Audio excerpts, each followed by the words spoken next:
बिस्मिल्लाहिर्रहमानिर्रहीम। अफराज नाजिश अपने YouTube channel 50-50 news के साथ आपकी खिदमत में एक बार फिर हाजिर। आज का हमारा मौजू हमारे इलाकाई सियासत के नुक्ता नज़र से यानी बरे सगीर पाक व हिंद के हवाले से आज हम एक ख़ास मौजू के ऊपर आपकी तवज्जो भी चाह रहे हैं और ख़ास तौर पे भारत में जो हो रहा है उस हवाले से आज का हमारा मौजू बहुत अहम हो जाता है।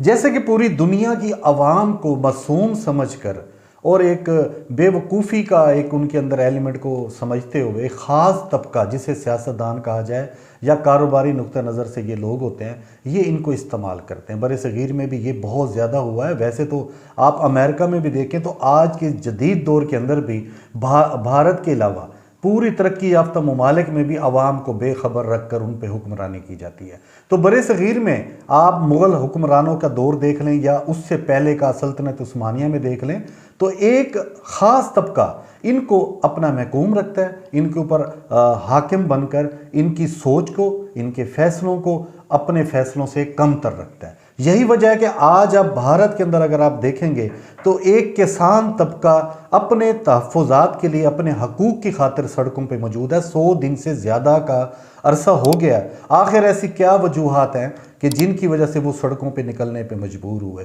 और ये भारत के अंदर जब से मोदी सरकार आई उसने ऐसा क्या किया कि वो हर जगह पर, चाहे वो बैनुल अक़वामी मामलात हो, सियासत हो या उनके अपनी आवाम के जनता के हवाले से उनकी पॉलिसीज़ हो, वो एक ख़ास नज़रिया रखता है। उस नज़रिए को आप तक पहुँचाने में उनका मज़हब बीच में आ जाता है। कभी वो कहते हैं कि हिंदुस्तान का मतलब ये है कि हिंदुस्तान की जगह यानी उनके हिंदुओं की रहने की जगह है, तो उनको ये भी नहीं मालूम कि हिंदुस्तान में हिंदू जो हैं उनकी अपनी तारीख़ क्या है। सबसे पहले जो इस कौम अल्लाह ताला ने जिसको बनाया, जिसको आप यहूदियों के नाम से जानते हैं, उसके बाद मुसलमान और ईसाई, तो ये तो हिंदू की तारीख खुद जो है ना वो बड़ी महदूद है। और फिर सिख जो कि काश्तकारी में एक नाम रखते हैं और एक बहुत बड़ी तादाद ज़राअत के शोबे से वाबस्ता है और उनकी खिदमात भी अपने मुल्क के हिसाब से बहुत है। यहाँ तक उनका सियासत में उनको जिस तरह इस्तेमाल किया गया वो भी हमारे सामने मौजूद है कि सिख आज बाज़ात खुद उनके बड़े भी इस चीज़ का एतराफ़ करते हुए इस दुनिया से भी गुजर गए, जो मौजूद है ज़िंदा है वो भी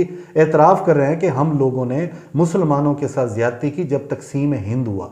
तो उस वक्त इनको डी ट्रैक किया गया और उनको कभी असल हकायक नहीं बताया गया, जिसकी वजह से उनके हाथों कत्ल व गारत का एक बाजार गर्म किया गया और बेगुनाह और मासूम मुसलमानों का कत्लेआम हुआ और उसके अंदर सिखों का बहुत बड़ा हाथ था। लेकिन उन्होंने तारीख़, क्योंकि उसकी खूबी यही है कि तारीख़ अपने आप को कभी मसख नहीं होने देती। तारीख़ की खूबी यह है कि ये बिल्कुल हज़रत अली करमुल्लाह के वजह के बयान के ऐन मुताबिक है कि सच की खूबी ये होती है कि ये कभी भूलता नहीं है। और तारीख़ की खूबी ये है कि इसके ऊपर जितने पर्दे डालोगे ये उतने ज़ोर से बाहर निकलती है और उन हकायक के साथ बाहर निकलती है, सीना चीरती है, चाहे वो कागजात का हो चाहे वो ज़मीन का हो, वो अपने ख़जाने भी बाहर निकालती है, हकायक भी बाहर निकालती है। आज हमारे साथ मौजूद हैं मेजर मोहम्मद काशिफ इस्लाम साहब और हमारे ये तज्ज़ियाकार हैं। हमारे इस यूट्यूब के चैनल के अंदर इनकी हमारी खिदमात का एक सीरीज़ चल रही है।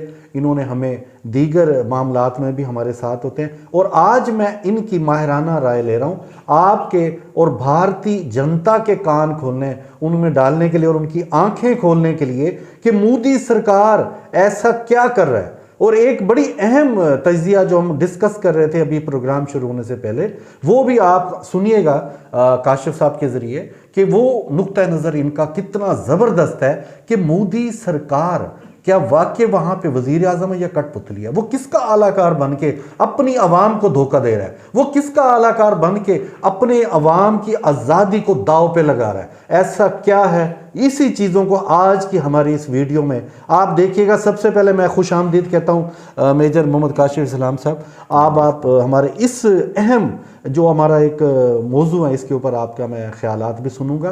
तो मेरा पहला सवाल यह है कि ये किसान जो हैं, ये जो जिनके अंदर हिंदू भी थोड़ी तादाद में लेकिन ज़्यादातर सिख हैं और सिखों के साथ भारत के अंदर और जो सलूक हो रहा है, इससे पहले उन्होंने कभी भी इतनी आवाज़ चीखो पुकार नहीं हुई कि जब वो मुसलमानों के साथ इनकी पॉलिसीज़ होती थी। तो आज जब इनके मामला सामने आए हैं तो अब ये सिख क्या करेंगे?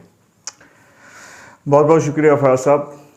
डिस्कस तो हम ये प्रोग्राम शुरू होने से पहले कह रहे थे कि हम आईएसआई को मुबारकबाद देते हैं कि भारत के टॉप मोस्ट पोजीशन पे उन्होंने अपना एक एजेंट जो है वो मोदी क्या बात है। यानी कि ये जो कुछ हो रहा है, यानी कि ये हमारा भी जो कुछ क्या हम ये चाह रहे थे कि पाकिस्तान मोदी गवर्नमेंट जो कुछ अपनी जनता आम लोगों के साथ कर रही है, वो तो ऐसी है जैसे कोई दुश्मन अपने लोगों को साथ कर रहा है। बहुत बड़ी गलती की है, लेकिन हमारे लिए बहुत अच्छा है। Modi, thank you very much, you are doing fine. Please ऐसे ही करते रहना आगे अपनी कौम के साथ और अपने मुल्क के साथ, और इंशाल्लाह जो अनफिनिश्ड एजेंडा 1947 में रह गया था वो मुकम्मल करोगे, और पॉसिबली तुम ही मुकम्मल करके जाओगे। वो क्या था? 7 हिस्सों में ये मुल्क, जिसको तुम हिंदुस्तान कहते हो ना, ये डिवाइड होगा। 7 कम से कम 7 हिस्सों के अंदर इस मुल्क ने डिवाइड होना है। फिर आपका वो पार्टीशन या इंडिपेंडेंस का एजेंडा मुकम्मल होगा। तो इसमें कश्मीर वाला और खालिस्तान वाला कश्मीर तो हमारा है, कश्मीर तो हमारा है। अच्छा, उसके अलावा 7, उसके अलावा 7 उन 7 में खालिस्तान और खालिस्तान, नागालैंड, जी खालिस्तान तो सबसे आगे होगा। मास्टर तारा सिंह ने जो 1947 में गलती की थी, जिसका भुगतान आज सिख दे रहे हैं। सिखों को, मेरे भाइयों को याद होगा कि 1984 गोल्डन टेम्पल आपको याद होगा, क्या क्या नहीं हुआ आपके साथ। आज आपकी कौम को नशे, कौन सा नशा जो आपकी कौम के अंदर सरायत नहीं कर चुका, एक साजिश के साथ। अगर हम इसको एवरेज वाइज लें तो जितना पंजाब में नशा इस्तेमाल होता है, ड्रग्स, लिकर और इस किस्म की सारी चीज़ें, वो बाकी मुल्कों में उतना इस्तेमाल नहीं होता। ये एक प्रॉपर प्लान्ड साजिश है इन हिंदुओं की, ठीक है, कि इन लोगों को इस चीज़ पे लगा दिया जाए ताकि ये इस साइड पे आए ना, खालिस्तान की मूवमेंट की तरफ। बट वो अल्लाह की करनी है ना, तुम्हारी मत मारी गई थी, वो बिल तुम ले आए हो। और बिल एक्चुअली क्या है, जिस पे एकदम सिख मूवमेंट स्टार्ट हुई। देखें जी, आप सब कुछ कर लें, लेकिन जब आप पेट पे लात मारते हैं ना, जो पेट है ना वो एक जहन्नुम है, जब आप उस पर लात मारते हैं ना, तो फिर कमज़ोर से कमज़ोर आदमी भी शेर बन के चंगारता है। यही सिख कौम इस वक्त कर रही है। सिखों के साथ हरियाणा वाले शामिल हैं। वजह क्या था? कॉर्पोरेट सेक्टर को उन्होंने सारी अथॉरिटी देने जा रहे थे कि भाई जो कुछ भी यहाँ पे प्रोड्यूस होगा आम किसान की खेत के अंदर, वो सारे का सारा तुम खरीदोगे। अडानी ग्रुप पहले क्या करते थे, ये मार्केट में लेके आते थे और मार्केट का अपना एक रेट निकलता था। सही। अब जब एक खास या स्पेसिफिक लोग, वो गंदम, वो कपास या कैश क्रॉप्स, सोयाबीन या जो कुछ भी लेंगे, वो तो रेट अपना लेंगे। यानी कि ये माफिया को वहां सपोर्ट कर रहे हैं। इसको कहते हैं जी एग्री कॉर्पोरेट बिजनेस कहते हैं इसको। ये agri based corporate business Pakistan में भी कोशिश हो चुकी है, लेकिन पाकिस्तान में शुक्ल सेंस प्रिवेल्ड कि ये लोग नहीं आए या ये लोग कामयाब नहीं हो सके। ओके। तो अब वहां पे अडानी ग्रुप के साथ अब क्या किया इन्होंने, बेइंतहा हैंगर्स कहते हैं, गोदाम्स बना लिए हैं कि अब जो भी फसल बनी है, ये लोग पीछे क्यों नहीं हट रहे? इनको डर किस बात से है? ये पीछे अब इसलिए नहीं हटेंगे, अगर ये हटेंगे तो जो 370 आर्टिकल रिवोक किया है उसके खिलाफ मुसलमान खड़ा हो जाएगा। मुसलमान अभी सो रहा है, मुसलमान को मत जगाना। जिस दिन मुसलमान जागेगा ना, एक और पाकिस्तान बनेगा इंशाल्लाह। अच्छा, मोदी ने ये इससे पहले भी उन्होंने 1984 में जब ये गोल्डन टेम्पल वाला वाक़या हुआ, फिर उन्होंने ईसाइयों को उनके मामलात में दखल अंदाजी की, उनके गिरजों को आग लगाई, उनके उस मिनॉरिटी को इन्होंने डिस्टर्ब किया। फिर अब ये मुसलमानों को, अब ये टारगेट इन्होंने क्या, मसाजिद को गिराया, इनको काफ़ी मारा पीटा जो भी है। अच्छा, ये ऐसा लग रहा है कि मोदी सरकार का मकसद ही यही है कि यहाँ जितनी मिनॉरिटीज़ हैं वो सारी इतनी डिस्टर्ब हो जाएं कि वो यहाँ से निकल जाएं, ऐसा कुछ लग रहा है। जो इंडिया की एग्जिस्टेंस है ना, उनका जो सेंटर ऑफ ग्रेविटी था वो था सेकुलरिज्म। ओके। जब तक वो सेकुलरिज्म, तो ट्रू स्पिरिट में कभी उन्होंने फॉलो किया ही नहीं। कायदे आज़म की प्रोटेक्शन थी कि हिंदू एक महकूम कौम है और जिस दिन इसको हुकूमत मिलेगी ये अपने लोगों पे वो जुल्म करेंगे कि रहती दुनिया तक याद रखेगा। और यही कुछ किया। आपने सेकुलरिज्म को जब छोड़ा और हिंदुत्व को आप ले आए, तो उसके बाद किसी माइनॉरिटी की कोई इज्जत नहीं रह गई। सबसे पहले इन्होंने हिट किया मुसलमानों को। आज आप देख लें कि जो सबसे लोएस्ट जो शूदर है और हरिजन वहाँ के रहने वाले, उनका क्या हाल है। शायद दिनों में 3-4 दिनों में उनको एक वक्त का खाना मिलता हो, पहनने को कपड़े नहीं है। इनकी इतनी ज़्यादा एक्सेसेस हैं, तकलीफ है, लेकिन मसला क्या है, इनका मीडिया बड़ा स्ट्रॉन्ग है। जो गोदी मीडिया ना, वो गोस्वामी जैसे जो एंकर्स हैं जो बेइंतहा है, जो वॉर मॉन्गरिंग एंकर्स हैं, जिन्होंने सिर्फ पाकिस्तान की नफरत बेची है आज तक, इन्होंने अपनी तकलीफ़ों को और अपनी मुसीबतों को पाकिस्तान की नफरत के अंदर छुपाया है।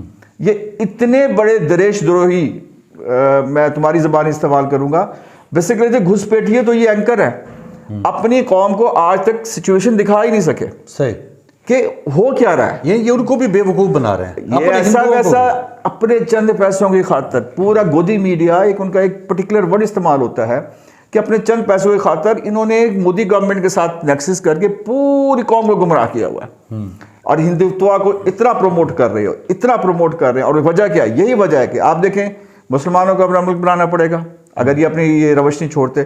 खालिस्तान तो पक्का है जी, खालिस्तान नहीं। अब आपने 1984 बर्दाश्त करके, अब नहीं करेंगे वो।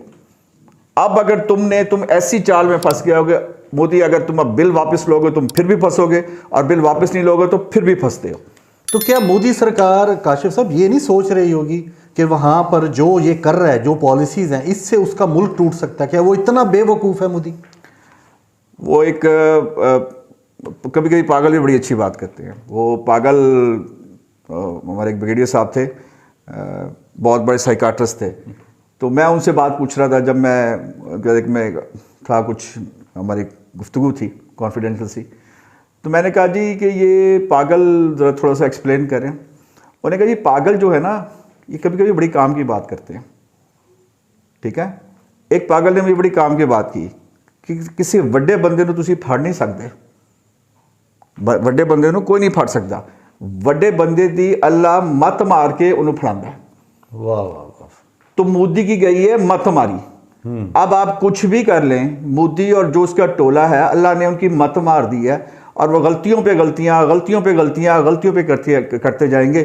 अब इशू क्या है? मोदी तो बेचारा फंस गया है। जो उसकी एटीएम्स थी, अंबानी और अडानी जैसे जो उसके इन्वेस्टर्स थे, वो तो उसका गला पकड़ के अब बैठे, भाई हमने तुम पे बिलियंस ऑफ डॉलर खर्च किए हैं, हमें पे बैक दो। आपको याद है अंबानी, जिसका कोई तजर्बा नहीं है, राफेल 125 से शुरू हुए थे, 36 पे आ गए, कॉस्ट कहाँ से कहाँ $95 मिलियन पे पहुंच गई, और अंबानी कर रहा है उसको। तो ये कि इकॉनमी सफ़र नहीं कर रही। इकॉनमी, मुल्क बचेगा तो इकॉनमी की बात करेंगे। अच्छा है आप ऐसे काम करते रहे, इकोनॉमी की ऐसी की तैसी हो गई है। अच्छा, कोविड ने जितना हिट इंडिया को किया है, हमारे साथ प्रॉब्लम यह है कि हमारे यहाँ भी कुछ लोग बहक गए हैं, लेकिन इंशाल्लाह वो वापस आ जाएंगे। अच्छा काशिफ साहब, ये एक सवाल और भी इसी तनाजुर में अगर हम देखें तो आपके पाकिस्तान में या किसी और मुल्क में हमने देखा कि सुपर पावर जो नाम निहाद बनी हुई है, रशिया है या चाइना या पाकिस्तान के अलावा ये अमेरिका है, वो क्या करता है कि वो आपके मुल्क के अंदर सिक्योरिटी इशू बनाकर या इस तरह के मामलात को देखते हुए वो कोई ना कोई इन्वॉल्वमेंट अपनी बीच में मुदाखलत करते हो। तो क्या भारत के अंदर जो कुछ हो रहा है इसमें वो ताकतें इस पे असरअंदाज नहीं होंगी, या वो भी चाहते होंगे कि ये टुकड़े हो जाएं इसके भी? हम बड़े तैयार हैं जी। इन्होंने डिस्ट्रैक्शन करनी है, इन्होंने अपने अंदरूनी हालात से मिटाने के लिए इन्होंने इन एनी केस पुलवामा जैसे फॉल्स फ्लैग ऑपरेशंस करने, और उसके लिए हम तैयार हैं। ये आपके सवाल का एक हिस्सा था जो मैं जवाब दे रहा हूँ। अभी आप देखिए पाक चाइना ऑपरेशंस हुए, हम बॉर्डर्स पे तैयार हैं। हमारे प्राइम मिनिस्टर बार बार इस बात को हाईलाइट कर रहे हैं।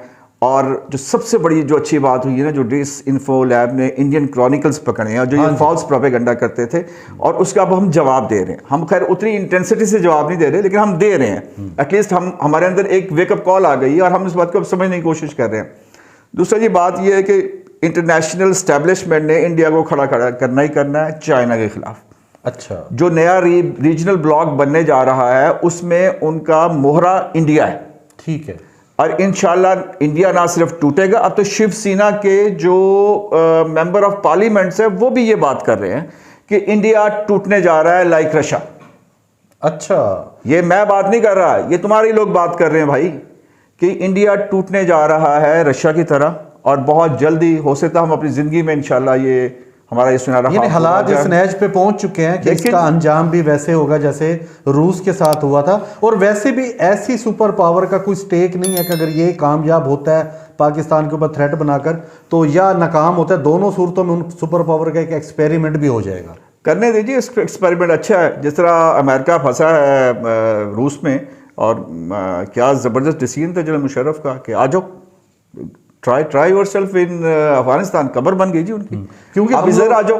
बिल्कुल, हम लोग तो वहाँ पे अमेरिका को ट्राई कर चुके हैं। ये भी देख रहे हैं काशिफ साहब कि वहाँ पर मैंने एक वीडियो देखी, वहाँ पर ये नारा लग रहा है कि कश्मीर बनेगा पाकिस्तान और इंडिया बनेगा खालिस्तान। पंजाब बनेगा खालिस्तान। अब वहाँ पे ये दिल्ली के अंदर इस तरह की चीज़ें हैं तो इनके अंदर कितना मामला आगे पहुँच चुका है, आप उसकी हसासियत को सामने नज़र रखते हुए आप खुद भी मेजर साहब की बात की तायीद कर सकते हैं। काशिफ साहब बिल्कुल सही कह रहे हैं, इनका तजिया लग रहा है कि ये बिल्कुल वो काम कर रहा है जो ISI चाह रहा था, जो हम पाकिस्तान के मफाद के लिए करना चाह रहे थे। और जिस तरह का मामलात में बैनुल अक़वामी सतह पर भारत फंस रहा है, अपने अंदरूनी मामलात में फंस रहा है, जिस तरह वो कौमियत परस्ती में जाकर अपना बेड़ा गर्क कर रहा है, तो वहाँ की जनता को चाहिए, हिंदू कम्युनिटी को चाहिए कि वो, उनके लिए अब आखिरी रास्ता यही है कि वो मोदी सरकार को खुद रोकें, इसकी हिंदुइज्म के चक्कर में अपना सेकुलरिज्म को तबाह मत करें। जो इंटरनेशनल इमेज है तो वो भी उनके हाथ से जा रहा है। और हमारे यहाँ तो हम एक एज ए मुस्लिम, हमारी पेशीनगोइयाँ हमारे पास मौजूद हैं कि आप लोगों का क्या अंजाम होना है। इस चीज़ से आप बिल्कुल कबूतर की तरह आंखें मत बंद करें कि बिल्ली नहीं देख रही। आज अब जो वहाँ पे अकलियत के साथ कर रहे हैं, कल को यही वहाँ पर जब पाकिस्तान का झंडा वहाँ सर बुलंद होगा लाल किले पर, तो आप लोग कभी बैठ के अपने बच्चों का और अपना मुस्तकबिल देखिएगा कि क्या वो सिक्योर है या नहीं है। लेकिन अभी आप फेस कीजिएगा खालिस्तान के उन सिखों को जो आज दिल्ली तक पहुँच गए हैं। अब उनके और आपके सदारती महल में कितना फासला है, क्यों काशिफ साहब? आखिरी बहुत कम फासला जी। And I wish good luck to my Sikh brothers. आप लोग कीप इट अप।